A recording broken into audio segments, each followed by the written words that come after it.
Don't panic. It only happens once in a bloody moon.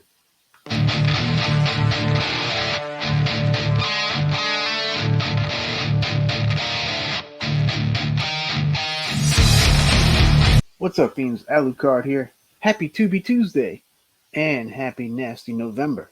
That's right, I got another video nasty review for you. This time it's the 1981 Spanish-German slasher Bloody Moon, directed by sleaze auteur Jess Franco, and stars Olivia Pascal, Christoph Moosbrugger, Nadja Gerganoff, and Alexander Wachter. Sure, I butchered somebody's name. My apologies if I did. Other titles the film goes by include, and I'm not going to do the foreign titles, I'll just do the English equivalent: The Saw of Death, The Bloody Moon Murders, and Violated Schoolgirls. Yeah, I think that name alone right there might have gotten it onto the nasty list. All right, so some video nasty stats for you. The UK VHS was initially released by Intralight in November of 1981. The film was added to the DPP list, aka the Video Nasty list, on July the 4th, 1983. 10 years later, in 1993, the Vipco label released the movie on VHS and DVD with 1 minute and 20 seconds cut out to get an 18 rating. It was finally released uncut in the year 2008. Bloody Moon is about a disfigured young man named Miguel being released from a mental institution 5 years after he murdered an innocent woman with a pair of scissors at a dance party.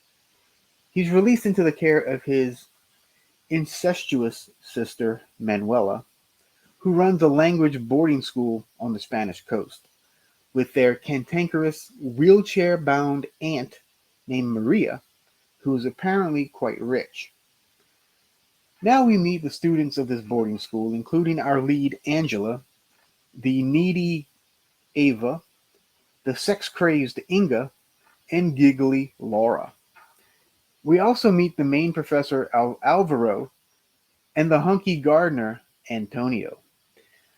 Angela starts sensing something is wrong. She starts seeing things, like the killer in the mirror and dead bodies. And of course, nobody seems to believe her as the murders start to escalate. Now, of course, I'm leaving a few things out here by design, but this is a fairly standard slasher flick. It has all the standard cliches, such as the stereotypical characters, the isolated locale, the whole sex equals death mentality, and they even have a be right back moment. Most of the characters here are sexaholics. Like, at times it was almost like I was watching kind of like an unfunny Porky's movie with murders. um, the incestuous angle thankfully doesn't go too far, um, from at least from what we see. Again, like many of these low budget, like European exploitation films, the editing is a bit strange. It jumps scenes really quickly, and it kind of throws you out of it for a second. You have to reorient yourself to remember what's happening. And except for a couple of characters, you really don't care when most of these people die. But also, that's kind of part of the fun, really. So what did I like about Bloody Moon? Kills are the real star here. We get stabbings, body bags, decapitation, vehicular homicide, and multiple garden tools. There are a couple of deaths I think the BBC really used, to put this on the nasties list, such as this a giant circular saw kill that's prevalent in the poster, and there's also another kill where a knife like penetrates through the back of this girl and it goes like through her breast.